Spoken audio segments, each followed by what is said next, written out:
The Daily Brad Devotions. Today's reflection with Pastor Jeff Eliscopides. Armor of God pong topic natin, para may pananggalang tayo sa hamon ng buhay. Naranasan niyo na po ba na parang lagi na lang kayong parang pinapana ng problema? Yung sunod-sunod yung trials, financial struggle, health issues, mga doubts and fears of the future. Alam niyo po yun, galing naman tayo lahat dyan for sure. But remember, si Lord po, binigyan tayo ng powerful tool to protect us. Ito po yung shield of faith. Sa Tagalog po, kalasag ng pananampalataya. Nung panahon, Brad, Ted at siya ng Roman Empire, yung tawag nila rin sa kalasag, yung mahalagang depensa to sa buong katawan ng sundalo. Ang tawag doon ay scutum, S-C-U-T-U-M. Malaki at hugis parihaba, dinisenyo yan para protektahan po yung buong katawan ng sundalo. Gawa po siya sa kahoy at leather. Pero meron din po siyang reinforced na metal. Ginagamit po ito para salagin yung pana, espada, iba pang sandata ng kalaban. Okay? Pagka po masyado malakas yung kalaban, napapanood natin sa movie to, pinagdidikit-dikit nila to to form a wall. Parang may matinding pader na hindi mo kayang banggain.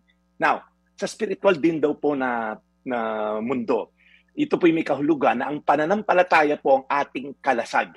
Sabi po sa unang 1:5:5, sino ang nagtatagumpay laban sa sanlibutan? Ang sumasampalataya na si Jesus, ang anak ng Diyos. Hindi po ngunit may pananampalataya tayo, okay na. Linawin ko lang po ito kasi minsan we can be so sincere, but you can be sincerely wrong. Kasi minsan ang batayan ng iba, grabe pananampalataya niyan. Sobra yung kanyang sacrifice. Alam niyo po, you can be so sincere and be sincerely wrong. Ang tanong, kanino ba nakaangkla yung pananampalataya mo? Kasi po sabi sa verse, dapat kay Jesus na anak ng Diyos. Marami po kasi nagpapanggap na sila raw yung Son of God, anak ng Diyos. Marami naman nabulag, sumunog sa huwad na mga religious leaders throughout history, na sila daw yung anak ng Diyos, sugo ng Diyos, etc. Mag-ingat po tayo. Kasi po, isa lang ang anak ng Diyos. Kanya'y bugtong anak, sabi sa John 3:16. Yan po ay si Jesucristo na namatay sa krus. So kung yung nagpapanggap na anak ng Diyos, hindi naman namatay sa krus para sa'yo, huwad yan. Huwag mong sundin yan, okay? So tulad din po na isang sundalo, hindi siya sasabak sa laban ng walang kalasag.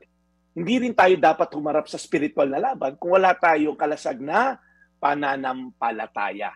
Again, ito po yung nagbibigay sa atin ng kakayahan magtiwala una sa kakayanan ng ating Diyos. Pangalawa, sa kanyang mga pangako. Okay? Hindi pwedeng powerful, wala namang pangako sa iyo.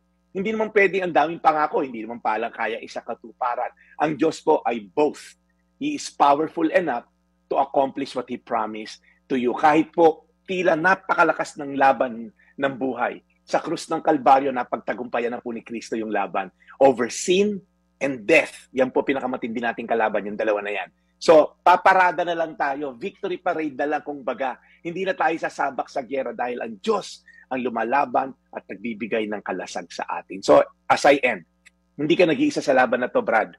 Your shield of faith, yan ang constant reminder na God's promises are bigger than your enemy. Kapatid, are you holding up your shield of faith today?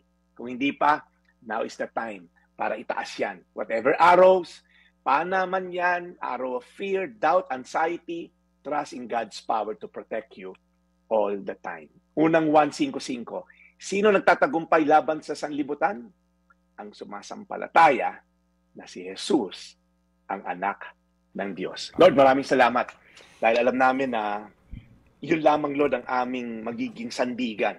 Sa dami naming napapanood ng mga hearing, away politika, Lord, kung wala kaming Diyos sa puso, kakapit kami. Sino kaya mananalo dito? Sino kaya sa 2028? Lord, aangkla kami kung sino nakaupo doon sa Malacanang o sa mundo. Lord, ikaw ang nakaupo sa trono. Pag kami ay sold doon, wala kaming pangangambahan kung sino uupo sa 2028. Dahil alam namin, you're always in control, you will be in control sa buong buhay at sa buong affairs ng mundo na kinrate mo. Salamat, Panginoon, sa pananampalataya na meron kami sa iyo.